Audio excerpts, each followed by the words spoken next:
Yes, retailers, coffee shops, businesses and other venues are signing up to refill your old bottle for free. One of them is Sea Life Hunstanton, from where Russell Hookey joins us now. Russell, you're not having a swim there, are you? But do tell us a bit more.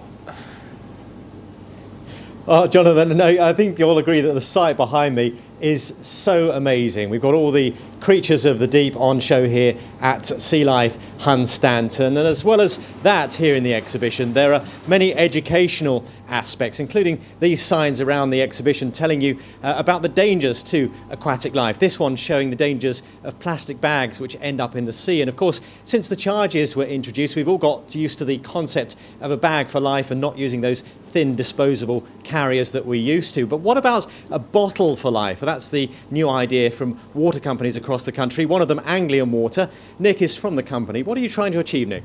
Well, what we want to do is we want to create a network of refill stations in cafes and restaurants and shops across our region where anyone who's thirsty is passing by can look on an app on their phone, or they can see a sticker in the window, they can go in the shop and they can take their plastic bottle in, or a refillable bottle like this, and they can get it topped up with water, and we can try and get some of that plastic bottle waste out of the marine environment where it can harm these amazing creatures. Now, I know it's being adopted across the east of England, some in Cambridge, and more than 60 venues in Norwich are offering this service. But it started here in Hunstanton, where people are very much in support of the idea.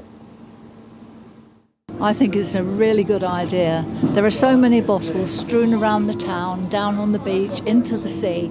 It's horrible. I think it's quite a good idea. The only problem would be if the water quality from the establishments weren't very good.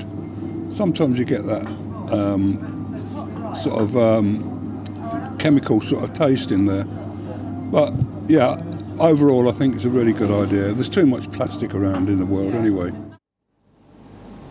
Well, also here is Adam, who's the Deputy Manager of Sea Life Hunstanton. Adam, some amazing creatures behind you there, but plastic which gets into seawater is a really bad thing, isn't it? It's a terrible thing. What happens is the marine animals, they eat the plastic, they mistake it for their food. Like turtles will mistake plastic for jellyfish, and then they consume that and they can't digest the plastic, so unfortunately the worst happens. So when you heard about this idea, it was a no-brainer that you adopted it in your cafe? Absolutely a no-brainer. It's a brilliant scheme, and we've taken part in it, and I recommend other people to do the same. Okay, well if you want to find out where it's operating in your area, there is an app. It's called Refill. Check it out. Okay, Russell, thank you very much indeed for that.